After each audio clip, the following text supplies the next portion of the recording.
Halo semuanya dan selamat datang kembali di sesi analisis kita. Kali ini kita bakal membedah sebuah kisah luar biasa yang jujur aja sering banget luput dari buku teks sejarah arus utama. Sebagai seorang analis sejarah, saya tuh selalu kepincut sama taktik-taktik brilian yang bergerak di bawah radar, tapi sukses mengubah arah sebuah bangsa. Maksud saya, kita kan udah sering denger ya tentang pahlawan yang angkat senjata atau yang orasi berapi-api di jalanan. Tapi gimana ceritanya kalau pahlawan kita ini justru bertarung dari balik meja kayu jati milik penjajah itu sendiri? Nah, hari ini kita akan menelusuri kisah seorang ahli strategi tersembunyi, seorang jenius taktis sejati dalam perjuangan kemerdekaan Indonesia. Oke, mari kita selami langsung realitas yang sangat suram ini. Coba bayangin, posisi Anda ada di Hindia Belanda pada pertengahan tahun 1930-an. Tokoh-tokoh nasionalis yang vokal ditangkap dan diasingkan. Ruang gerak politik benar-benar dibungkam habis-habisan. Dari sini muncul satu pertanyaan besar yang sangat ironis. Gimana caranya Anda bisa melawan sistem kolonial yang begitu menindas, sementara di saat yang sama Anda justru digaji dan bekerja di dalam sistem itu sendiri?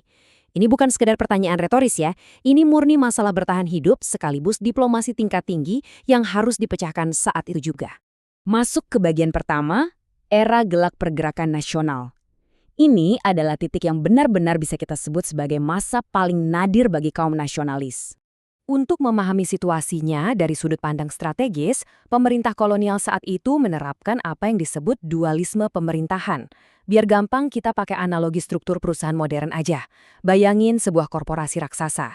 Di satu sisi, para eksekutif Eropa duduk manis di kursi empuk, pegang kendali penuh, dan saking berkuasanya, mereka sampai ngatur hal-hal mikroskopis di lapangan. Terus, di sisi lain, kita punya manajer lokal Bumi Putra, yakni para aparatur pemerintah pribumi yang banting tulang ngerjain semua pekerjaan berat sehari-hari, tapi sayangnya nggak punya wewenang nyata. Dalam catatan sejarah, para birokrat lokal ini mendeskripsikan diri mereka layaknya burung dalam sangkar, terkekang dan terpaksa tunduk sama campur tangan eksekutif asing di tanah air mereka sendiri. Lanjut ke bagian kedua, sang birokrat pejuang Sutarjo. Nah, dari dalam sangkar birokrasi yang sumpek itulah, tokoh sentral kita ini muncul dan mengambil jalan yang sangat tidak biasa. Inilah beliau, R. Sutarjo Kartohadikusumo. Sebagai analis sejarah, saya melihat keputusannya sebagai sebuah manuver yang absolut brilian. Sutarjo ini bukanlah tipe radikal revolusioner yang lari ke hutan bawa bambu runcing. Bukan. Beliau adalah pria berjas rapi dan berbelangkon, yang senjatanya adalah pena dan pemahaman tingkat dewa soal hukum tata negara Belanda. Dia sangat sadar kalau kekuasaan kolonial saat itu terlalu raksasa untuk dilawan secara frontal. Jadi apa yang dia lakukan? Dia retas sistemnya dari dalam. Dia jadikan hukum, birokrasi, dan parlemen ciptaan Belanda itu sendiri sebagai senjatanya. Beliau ngebuktiin kalau diplomasi birokratis itu bisa sama mematikannya dengan peluru. Coba perhatikan kutipan ini, karena ini adalah fondasi dari seluruh pemikirannya. Sutarjo punya visi yang sangat jernih. Dia paham banget kalau kemerdekaan bisa berdiri jadi negara sendiri, itu bukan sekedar urusan heroik merobek bendera atau cari dukungan internasional. Sama sekali bukan. Kalau rakyatnya secara mental belum siap atau dalam bahasanya belum fardih untuk ngurus negara sendiri, kemerdekaan itu bakal langsung hancur berantakan. Dia pengen ngebangun kapasitas bangsa ini secara perlahan, membiasakan rakyat dan para pemimpin lokal buat benar-benar tahu gimana caranya main manajemen sebuah negara. Oke, masuk ke bagian ketiga, taktik dari dalam sistem. Untuk ngejalanin visi besar ini, Sutarjo memutuskan masuk ke arena yang paling elitis, Volksraad atau Dewan Rakyat Kolonial. Dan ini dengan brilian menggambarkan betapa beratnya medan pertempuran beliau. Volksraad ini bukan sekedar ruang sidang biasa ya, ini adalah papan catur politik dengan taruhan hidup dan mati. Lanskap politik yang harus dinavigasi Sutarjo itu terbelah parah. Di satu kubu, ada fraksi pro-kemerdekaan yang nuntut perubahan, tempat Sutarjo dan tokoh kayak M.H. Thamrin bernaung. Tapi di seberangnya berdiri benteng fraksi konservatif sayap kanan yang nolak keras segala macam bentuk perubahan di Hindia Belanda. Jadi bayangin, Sutarjo nggak cuma harus pinter debat, dia harus jadi negosiator ulung, merangkul faksi yang lagi pecah kongsi, sambil pelan-pelan nyari celah kelemahan di antara barisan politisi Belanda yang kaku. Ini membawa kita ke bagian keempat, lahirnya petisi Sutarjo 1936.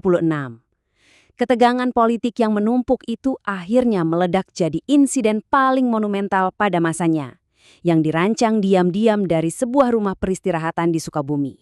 Dokumen yang lahir dari Sukabumi ini sungguh luar biasa taktis.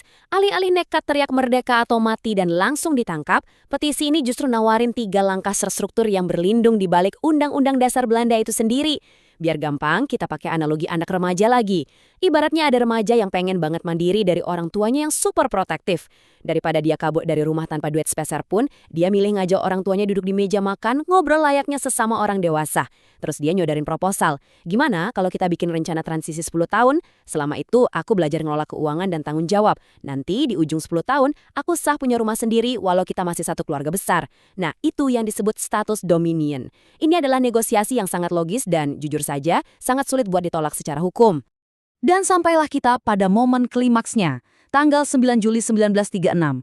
Bayangin suasana di dalam ruang sidang Volksraad hari itu, sepi, tegang, dan tiba-tiba seorang orang dalam, birokrat yang digaji pemerintah, berdiri dengan tenangnya. Lewat kerangka hukum penjajah itu sendiri, dia secara resmi meminta penjajah untuk memulai proses penyerahan kekuasaan. Boom! Para petinggi Belanda di ruangan itu awalnya cuma senyum sinis, menganggap ini cuma lelucon lewat. Tapi mereka salah besar. Gaung dari keberanian hari itu langsung menyebar keluar gedung, menciptakan gelombang kejut ke seluruh pelosok negeri. Bagian kelima, reaksi dan penolakan Ratu. Setelah petisi disetujui mayoritas parlemen, dokumen ini dikirim menyeberangi lautan ke meja Ratu Wilhelmina, memulai penantian yang super menegangkan. Nah, poin krusialnya itu ada di rentang waktu timeline ini. Pihak Belanda benar-benar kecolongan dan meremehkan kekuatan manuver birokratis ini.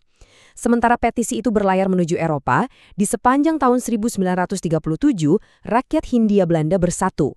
Rapat-rapat akbar diselenggarakan di mana-mana, dihadiri ribuan orang. Tiba-tiba, panitia dukungan terbentuk di berbagai daerah. Tapi, seperti yang mungkin sudah Anda tebak, pada tanggal 16 November 1938, Ratu Wilhelmina menjatuhkan palu. Beliau menolak petisi itu mentah-mentah dengan alasan klise. Hindia Belanda belum cukup matang untuk mengurus rumah tangganya sendiri. Bagian keenam, warisan kemerdekaan sang visioner. Secara teknis, penolakan ini mungkin kelihatan seperti kekalahan total buat Sutarjo. Tapi, mari kita lihat dampak sebenarnya. Disinilah letak plot twist sejarah yang paling epik.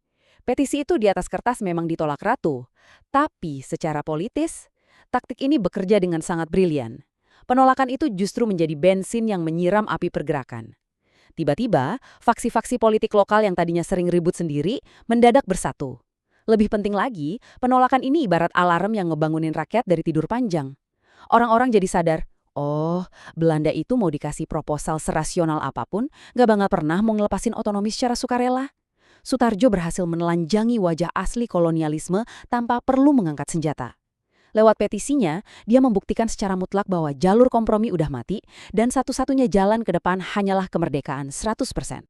Pada akhirnya, ini menyisakan satu perenungan buat kita semua. Manuver catur Sutarjo ini memang seringkali dianggap kurang heroik ya, karena terjadinya di dalam ruangan formal yang kaku, pakai bahasa hukum yang rumit, dan bukan di medan perang yang dramatis. Tapi ingat, dari sanalah bara kesadaran bangsa ini menyala. Nyatin mental rakyat untuk menyambut proklamasi beberapa tahun kemudian. Jadi sebelum kita akhiri sesi ini, saya mau ninggalin satu pertanyaan untuk Anda pikirkan. Apakah kecerdasan menginfiltrasi dan membongkar sistem dari dalam, tanpa menumpahkan setetes darah pun, tidak pantas disebut sama heroiknya dengan mengangkat senjata di garis depan? Coba direnungkan. Terima kasih sudah bergabung di analisis kali ini, dan sampai jumpa di pembahasan kita berikutnya.